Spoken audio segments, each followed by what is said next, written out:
তেওঁৰ কোনো সিৰিয়াসনেস নাই এতিয়া আপোনাৰ মানুহৰ মন বিপথে পৰিচালিত কৰিবৰ কাৰণে আকৌ আৰম্ভ কৰি দিলে জুবিনদাৰ বেয়া পোৱা হিন্দু মুছলমানৰ সংখ্যা বাঢ়িছে বুলি আজি মিটিঙত কৈছে জুবিনদা কি আদৰ্শ দেখুৱাইছিল আমাক তেওঁ কৈ থৈ গৈছে মোৰ কোনো জাতি নাই মোৰ কোনো ধৰ্ম নাই আপুনি আকৌ ধৰ্মক লৈ সদায় ৰাজনীতি কৰিবলৈ আহে ভাবিছক এবাৰ প্লেস অফ অকাৰেন্সলৈ যোৱাৰ প্ৰয়োজন নাই আজি অসম পুলিচৰ এসআইটি ইমান আগবঢ়ানে ঘটনাস্থলীলৈ নোযোৱাকেও আপোনাৰ তদন্ত প্ৰক্ৰিয়া চলিব পাৰে ইয়ত পাৰ্টিত থকা ইয়তখন চলোৱা চালক দুজনৰ কোনো ধৰণৰ ষ্টেটমেন্ট নালাগে আজি এসআইটিক বহুত ওপৰৰ এসআইটি দেখোন তেওঁলোকে কল্পনা কৰি মানে গোটেই আপোনাৰ কেনেকে মৃত্যু মুখত জুবিনদাক পেলালে সেইবিলাক উলিয়াই পেলাব নেকি আজি তদন্ত প্ৰক্ৰিয়া পুৰা চলিছে বুলি যে কৈছে ইফালে এতিয়ালৈকে আজি 3 সপ্তাহ পাৰ হৈ গল আজিৰ দিনটোলৈকে এসআইটি কিন্তু ছিংগাপুৰলৈ যোৱা নাই যাব পৰা নাই ইয়ত পাৰ্টিত উপস্থিত থকা বাকি যিবিলাক সদস্য আছিল আসাম এছ'চিয়েশ্যনৰ তেওঁলোকৰ ষ্টেটমেন্ট আজিৰ দিনটোলৈকে ল'ব পৰা নাই আৰু সাক্ষী হিচাপে যে আপোনাৰ জাহাজ চলাই আছিল সেই দুজন ব্যক্তিক এতিয়ালৈকেতো আপোনাৰ খুটপুছ কৰিব লাগিব নে নালাগে সেই কথাও আজি কোৱা নাই গতিকে আপোনালোকে কথাবিলাক বিবেচনা কৰক আজি মুখ্যমন্ত্ৰীয়ে হাল এৰি হিয়াল খেদা কামত ব্যস্ত হৈছে আজি তেওঁ কৈছে আজি আকৌ পুনৰ আহি গল নহয় সাম্প্ৰদায়িক ৰাজনীতি মিয়া মুছলমানৰ জনসংখ্যা 38% বাঢ়ি গল বুলি ক'বলৈ আৰম্ভ কৰিলে নহয় জুবিনদাই ধৰ্মক লৈ কেতিয়াও ৰাজনীতি আপুনি যে কৰি থাকে এইবিলাক সমৰ্থন কৰা নাছিলে গতিকে আপুনি এই মুহূৰ্তত অন্তত সাম্প্ৰদায়িক ৰাজনীতিৰ পৰা বিৰত থাকিব লাগিছিল আজি আৰম্ভ কৰিলে আকৌ আপোনালোকে নিশ্চয় দেখিছে যে জুবিনদাৰ ন্যায়ৰ যিটো দাবী সেইটো মানুহৰ মনৰ পৰা পাহৰাবৰ কাৰণে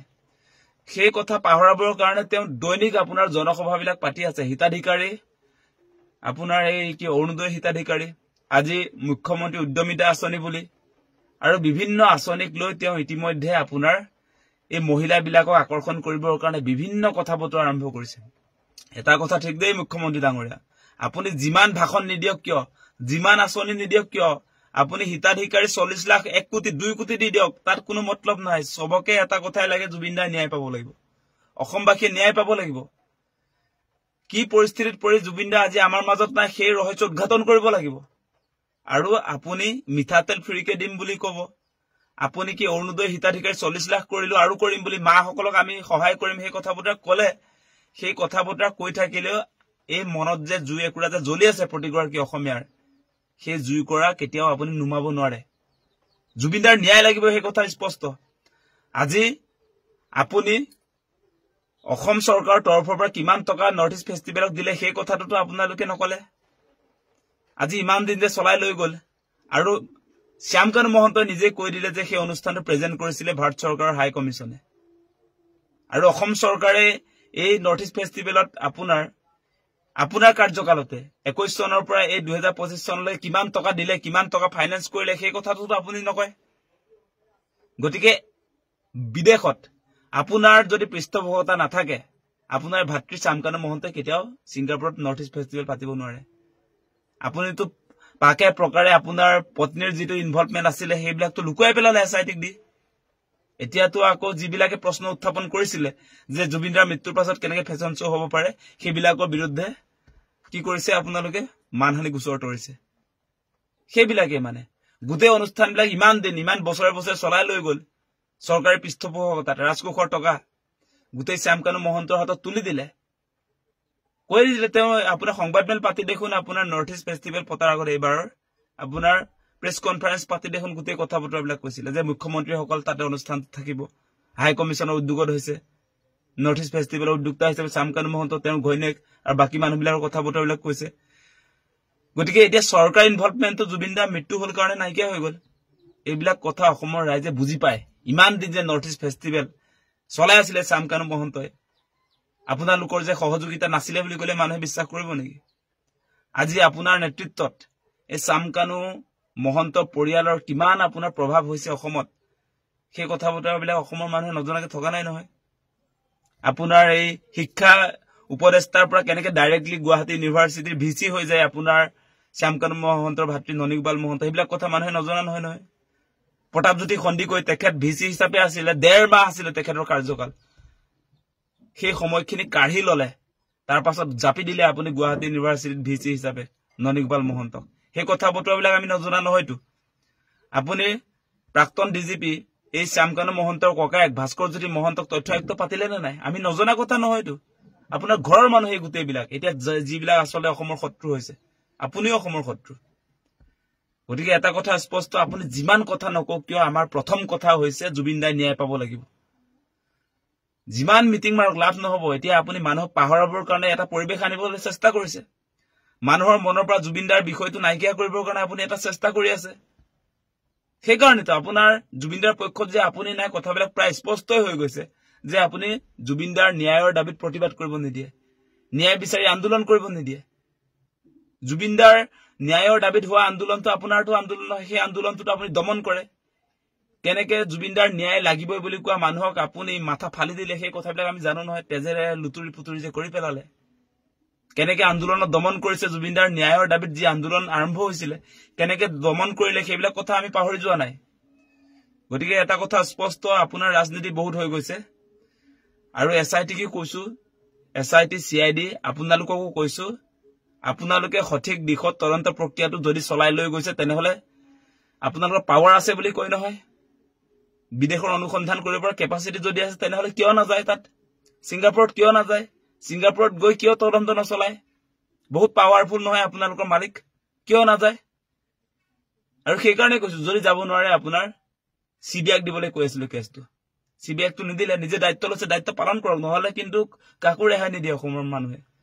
এসআইটি সিআইডি কাকো ৰেহাই নিদিয়ে যদিহে সঠিক উত্তৰ নোলায় জুবিনদাৰ মৃত্যুৰ ঘটনাৰ সঠিক উত্তৰ যদি নোলায় তেতিয়া হলে অসমত কোনো মানুহে যিবিলাকে আচলতে এই দায়িত্ব যে লৈছে মুখ্যমন্ত্ৰীয়ে নিজেও যে জুবিনদাক ন্যায় দিব নোৱাৰিলে তেওঁ কৈ দিলে যে বিজেপিক ভোট দিব নালাগে মাজে মাজে আকৌ এনেকেও কয় যে সিঙ্গাপুৰ বাহিৰত আছে গতিকে তাত তদন্ত কৰাটো আমাৰ এক্টিৰৰ ভিতৰত নপৰে গতিকে আমাৰ তদন্তটো আধৰুৱা হ'ব উলুটা পুলুটা কথাবিলাক কৈ থাকে কালি কৈ দিলে বোলে ন্যায় দিলে জুবিনদাক অসমৰ মানুহে কিন্তু গম নাপায় জুবিনদাই নিজেও গম নাপায় কি চলিছে আচলতে ন্যায় দিলু বুলি কৈ দিলে কালি মুখ্যমন্ত্ৰীয়ে ক'ত ন্যায় দিলে আপুনি এনেকুৱা ফটোৱা কথা নকব কিন্তু মুখ্যমন্ত্ৰী ডাঙৰীয়া ক'ত ন্যায় দিলে হে আপুনি সিঙ্গাপুৰত গৈ যিবিলাকে আসলে ইয়ত পাৰ্টি কৰিছিল সেই মানুহবিলাক ধৰি আনিব পৰা নাই আপুনি ন্যায় দিলে কি কথা কবলৈ আহে আজি শাস্তি ঘোষণা হল নেকি যিকেইটা গ্ৰেপ্তাৰ কৰিলে আৰু বাকি মানুহবিলাক যে থাকি গল মৃগাংক হাজৰিকাৰ নাম ওলাইছিল তেওঁতো গৈছিল তাত সেই মানুহৰ নাম থাকি গল আজি শ্যামকানু মহন্তৰ ঘৈণীয়েক যে ইমান হাঁহি ফুৰ্তিত যে থাকে তেওঁতো আপোনাৰ সেই নৰ্থ ইষ্ট ইণ্ডিয়া ফেষ্টিভেলৰ উদ্যোক্তা তেওঁ কিয় গ্ৰেপ্তাৰ নকৰিলে গ্ৰেপ্তাৰ কৰিব নোৱাৰে তেওঁক নাটক কৰিব দিছে বাহিৰত আৰু সেইবিলাকে টিভিত হেডলাইন দখল কৰিছে এইবিলাক আমি দেখি আছো নহয় গতিকে আমাৰ কথা স্পষ্ট এনেকৈ কেতিয়াও নহব যিকোনো মূল্যৰ বিনিময়ত জুবিনদাই ন্যায় পাব লাগিব সেই কথাটো স্পষ্ট জুবিনদা আমাৰ জাতীয় জীৱনৰ আটাইতকৈ ডাঙৰ সম্পদ আমি জুবিনদাক অন্যায় কৰাটো কেতিয়াও সহ্য কৰি নাথাকিম যিবিলাক কালপিতে তেখেতক মৃত্যুৰ মুখলৈ ঠেলি দিলে আমাৰ জাতীয় সম্পদ আমাৰ হিয়াৰ স্পন্দন সেইগৰাকী ব্যক্তিক যি কেইগৰাকী আচলতে হত্যাৰ মুখত ঠেলি দিলে প্ৰতিগৰাকীৰ শাস্তি কঠোৰৰ পৰা কঠোৰ শাস্তি হ'ব লাগিব মৃত্যুদণ্ড হ'ব লাগিব সেই কথা আমি কৈ আছো কাকো ৰেহাই দিয়া নাযায় গতিকে এই ক্ষেত্ৰত আপুনি যি ধৰণে দীঘলীয়া কৰিব খুজিছে তদন্ত প্ৰক্ৰিয়া আপোনাৰ উদ্দেশ্যটো আমি গম পাই আছো দীঘলীয়াকে সময়বিলাক যে লৈ আছে 3 মাহ সময় যে লৈছে 3 মাহৰ পৰা 6 মাহ কৰিব ইলেকশ্যনটো পাৰ কৰিব ইলেকশ্যনলৈকে লৈ যাব মানে আমি যিটো সময়ত কৈ আছো যে অতি শীঘ্ৰে জুবিনদাৰ যিটো আপোনাৰ গোচৰ মৃত্যুৰ ঘটনাটোক লৈ যি গোচৰ চলিছে ফাৰ্ষ্ট ট্ৰেক আদালতত হ'ব লাগে বুলি কৈছো অতি সোনকালে আমাক ফলাফল লাগে সেই কথাটো কৈ আছিলো আপুনি তদন্ত প্ৰক্ৰিয়াটো কলৈ লৈ গলগে 26 লৈকে সেইবিলাক নহব চাই আছো আমি গোটেই কথা বতৰাবিলাক মুখ্যমন্ত্ৰীৰ কোনো সিৰিয়াসনেছ নাই তদন্ত প্ৰক্ৰিয়াটোক লৈ তেওঁৰ কোনো সিৰিয়াসনেছ নাই এতিয়া আপোনাৰ মানুহৰ মন বিপথে পৰিচালিত কৰিবৰ কাৰণে আকৌ আৰম্ভ কৰিলে জুবিনদাৰ বেয়া পোৱা হিন্দু মুছলমানৰ সংখ্যা বাঢ়িছে বুলি আজি মিটিঙত কৈছে জুবিনদাৰ কি আদৰ্শ দেখুৱাইছিল আমাক